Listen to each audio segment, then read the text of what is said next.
From the point of view of yoga, each of us is responsible for our own experience. In the Bhagavad Gita, Krishna makes it very clear. As human beings, what we do is up to us. We have no control over what life brings to us, but how we meet it, that's ours. That's where we have agency. How we act is our responsibility. And Krishna tells us in the Gita, the field of our experience. We are the sovereign of that field, or we should be.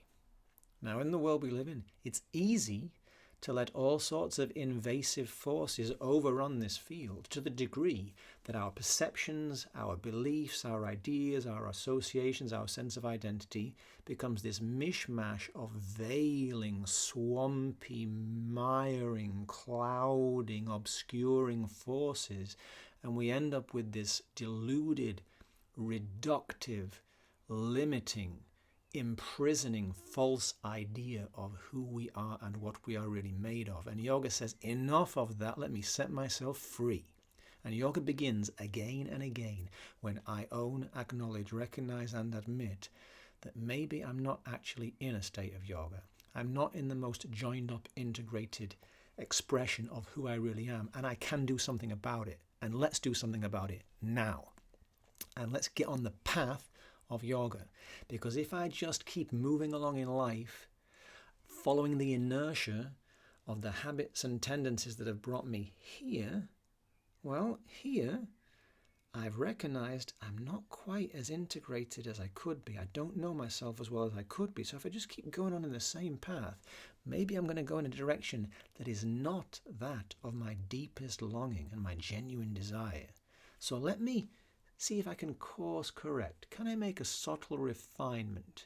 Can I observe and see if I can actually come to greater clarity? Can I bring the different forces of myself, the different members of the gang of my being, into greater cohesion? So all of this amazing array of intelligences which I have at my disposal as an incarnate human being, they can serve a common purpose of bringing me into greater harmony, so I can actually serve the harmony of the whole more effectively. This is what Krishna enjoins us to do in the Bhagavad Gita. He says, as a yoga practitioner, set your sights on loka sangraha, the cohesion and well-being of the whole field, the commonwealth. In other words, become the sovereign, reclaim sovereignty and claim responsibility for your experience. Now, in the world we live in, it's not that we've got all around us amazing exemplars of sovereigns. And sometimes kings and queens are associated with injustice and tyranny and so on. But from the yogic perspective, the sovereign's duty is loka sangraha. The sovereign is the one who tends the well-being of the whole field. And Krishna tells us very clearly, when you're a yogi, that is your duty, to tend to the commonwealth. In other words, don't think you can foster unity by just focusing on the things you like, on your strengths. No, definitely let's cultivate our strengths, but let's also integrate, let's address, let's rehabilitate our weaknesses so we can actually bring all parts of ourselves into togetherness, because that's the only genuine unity, the one that includes all the parts. That's the only genuine health, the only genuine wholeness, and that's what yoga's interested in. And that is the task of the sovereign. So it's not an easy job. And as I mentioned, we don't have examples of great sovereignty all around, perhaps, but we do have the resources of the time-proven yoga tradition. And that's going to be our focus in the upcoming course this June on sadhana, the way of practice, sovereignty, the aim of practice, and the ocean of practice.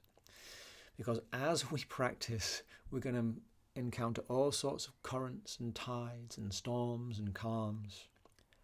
What is the nature of the path of yoga practice? How do we navigate it skillfully?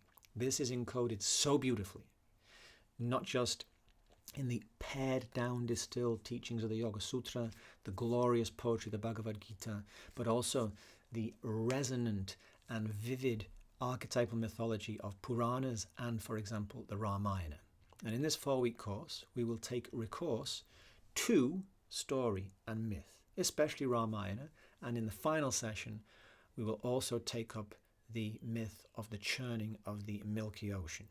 And we will look at that myth in the context of what we explored in the opening 3 sessions. And in these opening 3 sessions, referring particularly to Ramayana, Bhagavad Gita and Yoga Sutra, we will look at the adventure or journey or path or process of yoga practice, sadhana. What does it actually mean to practice? What is the nature of that path? Sometimes I say things like, Indic mythology is the best. Why? Because it gives us a really thorough, honest, realistic representation of the path. It lays out the types of obstacles that we are bound to face. It doesn't paint some rosy, Disneyfied, saccharine description of the path of practice. It makes it clear there will be challenges. You will have to go into the unknown. You'll have to go into the dark. Sometimes you will experience a sense of plateau, of being lost. This is part of the path, and you will have to forge it by yourself. And yet we can learn from each other, and we can learn from those who have gone before and bequeathed us these amazing teachings of the Gita, of the Sutras, of the Ramayana, for example. And we will refer especially in session 3, but will also be mentioned in the opening 2 sessions, to the Ramayana epic, and especially the figure of Hanuman and his exploits and his service on that journey of yoga. So in Ramayana, there's so much amazing symbolism encoded in this epic, but very, very briefly, by way of introduction, Rama, so the principal character, he is the eldest child, and he happens to be born into the royal house of the sun. And so his destiny is to become enthroned as the sovereign of the royal house of the sun. In other words, his destiny is to become enthroned on the asana, the seat of enlightenment, or the seat of yoga. That seat in which all the different pairs of pulsating, uncycling opposites that characterize human natural existence are fathomed and brought together into mutual support. And in order for that to happen, this tremendous ayana, this quest, this adventure, has to be undergone. And in Ramayana, he meets his beloved Sita, but they get separated. Now, Sita, an extraordinary character, she can be interpreted in so many different ways. But again, very briefly, in an introductory way, we can consider Sita to represent the subtlest, most discerning aspect of our individual conscious awareness. And she gets kidnapped from Rama, who symbolizes the individual soul. Because just like Rama can become seated on the throne of enlightenment, we can reclaim our seat in the state of yoga, in which we can recognize the underlying essence that's allowing us to have any experience at all, recognize who we really are, what we're really made of. But in order for that to happen, we will have to undertake this wholehearted, courageous adventure. So in the epic, Rama gets separated from Sita, symbolizing the most refined culmination of all his different intelligences. She gets kidnapped. By who? By a figure called Ravana, the 10-headed Ravana. Now he's got 10 heads, so 5 on one side, 4 on the other. Pretty imbalanced, yeah?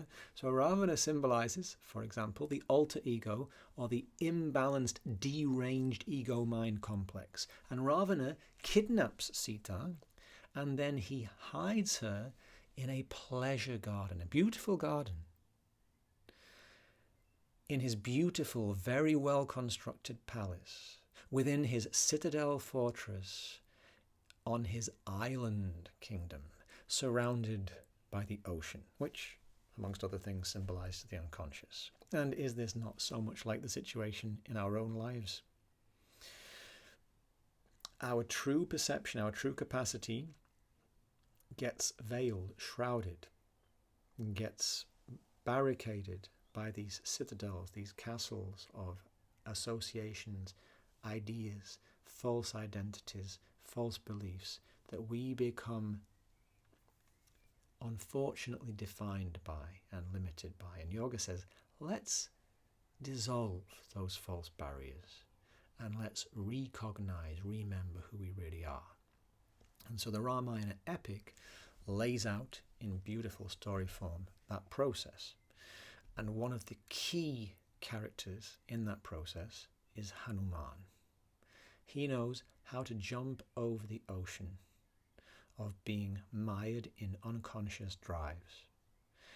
And he knows how to serve the deepest longings of the soul to bring about that restitution, that wholeness. So we'll consider Hanuman's service and what it means to live a life of genuine service to this principle of sovereignty, which is the principle that Krishna describes so beautifully in the Bhagavad Gita as Loka Sangraha. That principle which brings about cohesion at the individual and the collective level, the well-being of the whole.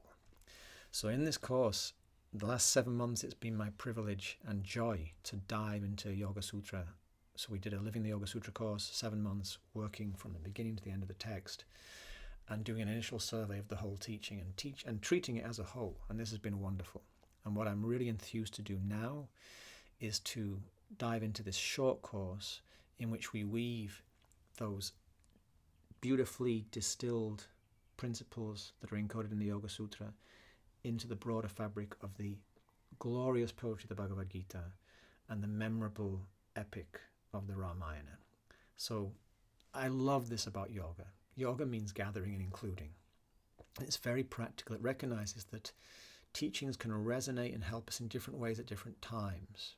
So when we approach teachings through the ultra-distilled mnemonics of the sutras, the poetry of the Gita, and the vivid story of the myths and the itihasa, so it happens, stories like Ramayana, so it always happens, because these are the stories that tell us of the perennial truths of human experience, then these teachings become that much more established, vital in our own awareness, where they can support us more and more each day. So if this sounds interesting, please sign up. I will be thrilled to meet you on this course. I think it's going to be a very nourishing journey together. Hope to see you there.